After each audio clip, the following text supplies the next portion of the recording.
नमस्कार साथियों, welcome back to the new video. उम्मीद करती हूँ आप सब बहुत अच्छे होंगे। आज हम इस वीडियो में बात करने वाले हैं one world one sun one grid के बारे में। और आप देख सकते हैं जैसा कि मैं video in the lap of the nature shoot कर रही हूँ और कितना प्लीजेंट वेदर है। मैंने सोचा क्यों ना सन की बात कर रहे हैं, नेचर की बात कर रहे हैं, तो वीडियो भी मैं नेचर के साथ ही शूट करूँ। हम जानेंगे कि कैसे ग्रिड प्लानिंग होगी, कैसे एक देश से दूसरे देश में सोलर पावर भेजा जाएगा, क्या स्ट्रैटेजी अपनाई जाएगी और कौन सा देश इस पे काम कर रहा है और भारत कितना काम कर रहा है, वो सब हम इस वीडियो में जानेंगे। चलिए शुरू करते हैं। सबसे पहले हम ग्रिड टर्म के बारे में समझ लेते हैं। तो ग्रिड का मतलब है एक इलेक्ट्रिसिटी ट्रांसमिट करने का सिस्टम। और पहली बार भारत के प्रधानमंत्री श्री नरेंद्र मोदी जी ने 2018 में ये one world one sun one grid का जो आइडिया है वो रखा था ISA असेंबली के सामने। और अब हम सौर ऊर्जा के माध्यम से, और सपना भाइयों बहनों, मैं कभी छोटे सपने देखता नहीं और छोटे काम करता नहीं।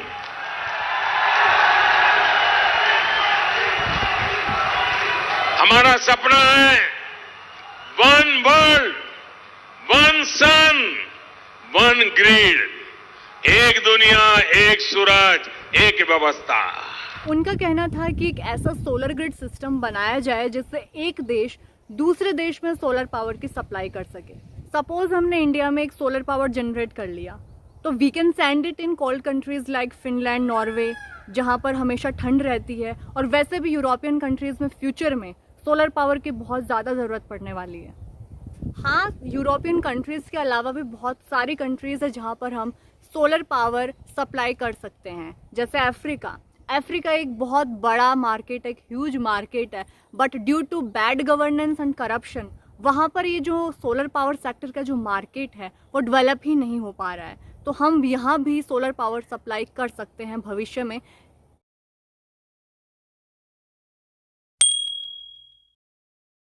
Definitely one grid one sun one world किसी भी देश के लिए एक बहुत बड़ा प्रोजेक्ट है, बहुत बड़े इन्वेस्टमेंट की इसमें ज़रूरत पड़ेगी। तो इसका सॉल्यूशन ये है कि कैसे मतलब एक देश से सोलर पावर दूसरे देश में भेजा जाए। इसका सॉल्यूशन क्या है?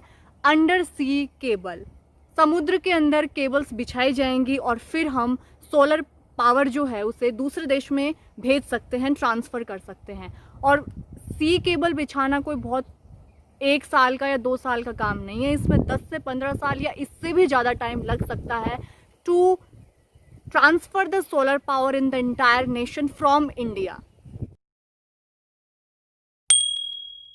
बिलियंस ऑफ इन्वेस्टमेंट की ज़रूरत पड़ेगी, लेकिन लॉन्ग टर्म की यदि हम बात करें तो भारत की इम्पोर्टेंस, यदि भारत ये काम करता है और देशों से पहले ये काम करता है, तो भारत की इम्पोर्टेंस पूरे वर्ल्ड में बहुत ज़्यादा बढ़ जाएगी। यदि भारत में इस प्रोजेक्ट की प्रोग्रेस की बात करते हैं तो इसी साल जून में एक न्यू एंड रिन्यूएबल एनर्जी के लिए एक मिनिस्ट्री बनाई गई और इस मिनिस्ट्री ने इस आइडिया को पॉलिसी में कन्वर्ट करने के लिए एक्सपर्ट्स को, कंसल्टेंट्स को हायर करना शुरू कर दिया है।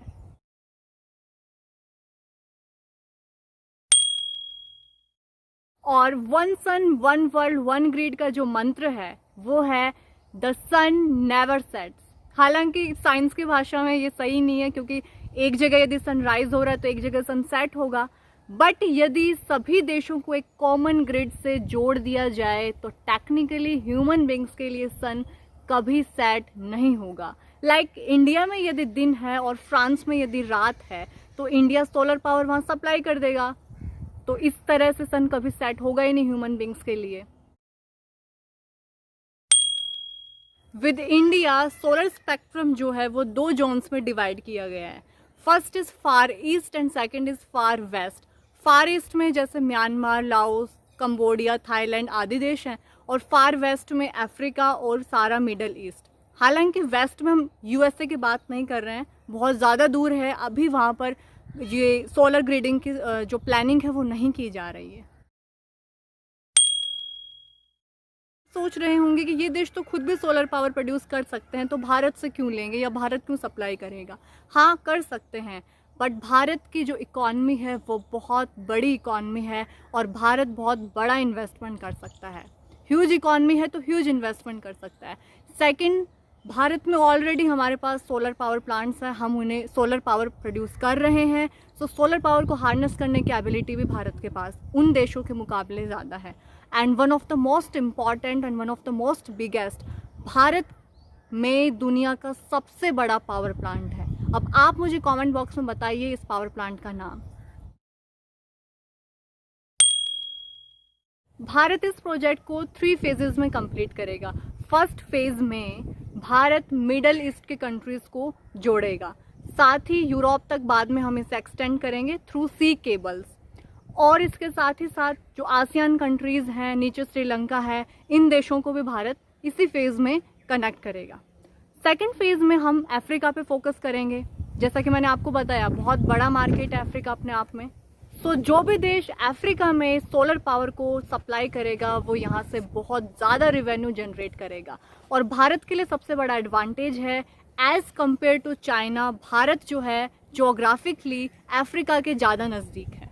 और थर्ड फेज में भारत जो फार अवे कंट्रीज है लाइक यूएस, ऐसे देशों को कनेक्ट करेगा एक कॉमन ग्रिड के सहारे थ्रू सी केबल्स। हालांकि भारत के अलावा ऑस्ट्रेलिया भी इस प्रोजेक्ट पर काम कर रहा है और ऑस्ट्रेलिया चाह रहा है कि 2027-28 तक आसियान कंट्रीज में वह सोलर पावर सप्लाई कर पाए। हालांकि फिर भी भारत को भारत की ज्योग्राफिकल लोकेशन की वजह से बहुत बड़ा एडवांटेज है। जैसा कि मैंने बताया, as compare to Australia and China, Bharat ASEAN countries के भी बेहद नज़दीक है, यूरोपियन कंट्रीज़ के बेहद नज़दीक है, और साथ ही साथ अफ्रीका के भी बहुत पास है। तो यदि भारत फ्यूचर में, जैसा कि मैंने आपको बताया, इस प्रोजेक्ट पर काम कर रहा है, इन्वेस्टमेंट कर रहा है, तो बहुत ज़्यादा फ़ायदा होने वाला है और विश्व भर में भारत की इम्पोर्टेंस और रिकॉग्निशन भी बहुत ज़्यादा बढ़ जाएगी। तो ये देखना बहुत अमेजिंग होगा फ्यूचर में कि कैसे एक देश दूसरे देश में सोलर पावर सप्लाई करेंगे, एक कॉमन ग्रिड के सहारे सारे देश जुड़ जाएंगे, वन सन होगा, वन वर्ल्ड होगा, वन ग्रिड होगा। सच में बहुत ज़्यादा अमेजिंग होने वाला है। So this is the ending of the video. उम्मीद करती हूँ आपको वीडियो पसंद आया होगा। पसंद आया तो लाइक कीजिए, चैनल को शेयर और सब्सक्राइब कीजिए। Thank you so much.